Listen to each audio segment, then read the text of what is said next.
జగన్ గారు బయలుదేరారండి. ఎందుకు చెప్తున్నానంటే ఈ రోజు జగన్ గారు పర్యటన బయలుదేరారు. చాలా ఆంక్షలు అయితే ఉన్నాయి. ఆంక్షలను అధిగమించి అక్కడికి వెళ్ళాలి.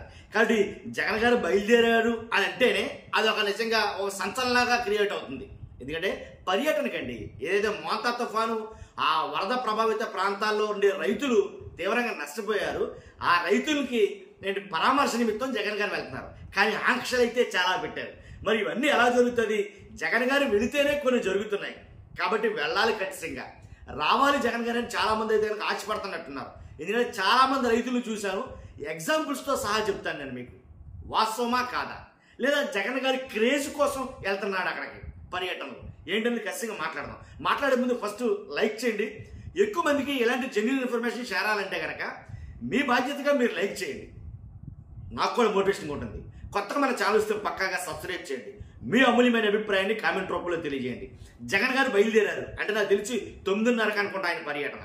కాబట్టి ఆయన ఏదైతే కృష్ణా జిల్లా ఉందో పెడన మొత్తం ఈ పరిసర ప్రాంతాలు ఆయన తిరగబోతున్నాడు. కాబట్టి ఆయన వెళ్ళాలనుకున్న ఊర్లు కొన్ని అయితే అక్కడికి వెళ్ళటం కుదరదు, ఇక్కడికి వెళ్ళటం కుదరదు. కొన్ని ఊర్లు మాత్రమే వెళ్ళాలి. రామాయపాలెం, ఆకుమర్రు, సీతారామపురం ఇలా కొన్ని ఊర్లు అయితే సెలెక్ట్ చేసి పోలీసులు ఇవ్వడం జరిగింది. అర్థమైందా? మీరు ఎక్కడ పడితే అక్కడికి వెళ్తారంటే కుదరదు, ఈ గ్రామాల్లో పర్యటించమని. దానికి కూడా ఓకే చెప్పి బయలుదేరినట్టున్నాడు జగన్ గారు. కాబట్టి ఇంకోటి ఏంటంటే ఏదైతే మోంతా తుఫాన్ తోటి రైతులు విలవిల్లాడిపోయారో వాళ్ళకి న్యాయం చేసే దిశగా, ఎందుకంటే ఇప్పుడు వరకు ప్రభుత్వం ఎలాంటిది ప్రకటించలేదు వాళ్ళకి. అంటే ఒక సర్వే చేసి వాళ్ళని ఏదో లిస్టులు తయారు చేశారు కానీ ఇంతని అంటే తెలంగాణలో ఎకరానికి 10,000 అని చెప్పని ప్రకటించారు కదా, అలా ఎంత అమౌంట్ అని ఏం ప్రకటించాల, నష్టాలు కాదు. కాబట్టి దాన్ని మొత్తం నాకు తెలిసి జగన్ గారు ఈ రోజు వెళ్తున్నారు కాబట్టి మధ్యాహ్నానికో లేకపోతే సాయంకాలమో రేపో ఖచ్చితంగా ప్రకటిస్తారు. తుఫాను ప్రభావిత ప్రాంతాల్లో నష్టపోయిన రైతులకి నష్టపరిహారం ఎంత అనేది నాకు తెలిసి జగన్ గారు వెళ్ళిన తర్వాత ప్రకటిస్తారు. ఎందుకంటే అలా జరుగుతున్నాయి కంటిన్యూగా చూసుకుంటే కనుక.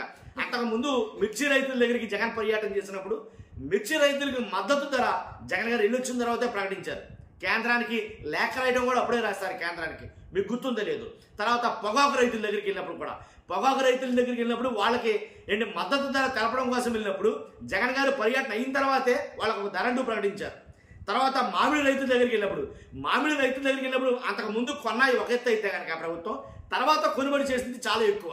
కాబట్టి అంటే జగన్ గారు వెళ్తే ఖచ్చితంగా వాళ్ళకి న్యాయం జరుగుతుంది. ఎవరైతే రైతులు అంటే గిట్టుబాటు ధర లేక, మద్దతు ధర లేక, లేకపోతే ఇలాగ మోంతా తుఫాన్లో నష్టపోయిన రైతులు ఇప్పుడు జగన్ గారు వెళ్ళిన తర్వాత వాళ్ళకి నష్టపరిహారం ఎంత అనేది ప్రకటిస్తారని నేను అనుకుంటున్నా. కాబట్టి మీరు అనుకుంటున్నారో కూడా చెప్పొచ్చు. తర్వాత కృష్ణా జిల్లాలో మరి ముఖ్యంగా బాగా దెబ్బతిన్న రైతుల్ని పరామర్శించడానికి వెళ్తున్నారు.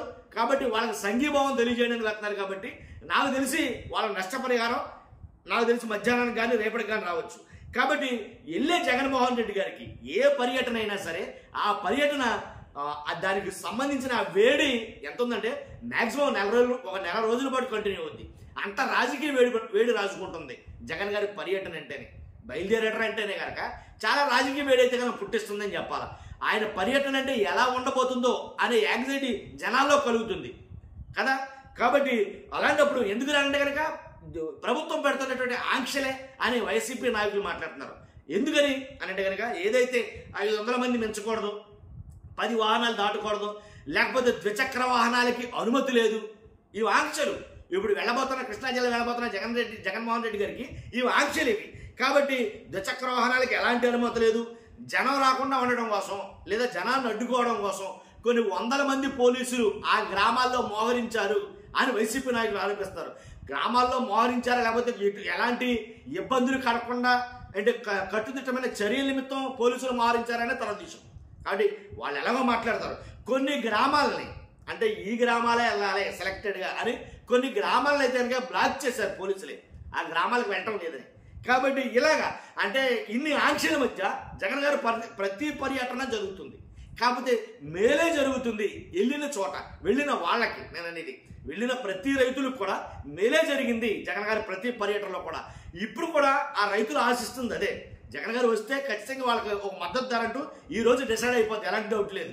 కాబట్టి ఏదైతే అంటే ప్రభుత్వం ఆ ఇన్సూరెన్స్ అనేది క్లియర్ కట్గా లేకపోవడం, తర్వాత ఆ సర్వేలు కూడా 100% లేకపోవడం, ఈ నష్టపరిహారం కూడా అందరికీ సంబంధించి అందరికీ రాదేమో అని భయాందోళనతో ఇంచుమించుగా ఏంటి 45,000 ఏదైతే కొన్ని ఉన్నాయో హెక్టార్లు అనుకుంటా. కాబట్టి ఇవన్నీ కూడా రైతులు నష్టపోకుండా ఉండడం కోసం అందరినీ దృష్టిలో పెట్టుకుని కొన్ని వ్యాఖ్యలు అయితే కనుక జగన్మోహన్ రెడ్డి గారు ఇప్పుడు చేయబోతున్నారు అక్కడ. కానీ ఈ పర్యటన కూడా ఆద్యంతం ఆసక్తికరంగా మారిందనే చెప్పాలి. ఏం జరుగుతుందో చూడాలి. చాలా ఆంక్షలు అయితే పెట్టింది ప్రభుత్వం. మరి జగన్మోహన్ రెడ్డి గారు అక్కడ వెళ్ళిన తర్వాత ఏంటి పరిస్థితులు అనేది చూస్తే కానీ మనకు తెలియదు. చూస్తున్న మీరు అందరూ కూడా ఫస్ట్ అయితే లైక్ చేయండి, కొత్తగా మన ఛానల్ ఇస్తే పక్కాగా సబ్స్క్రైబ్ చేయండి, మీ అమూల్యమైన అభిప్రాయాన్ని కామెంట్ రూపంలో తెలియజేయండి. Thank you very much.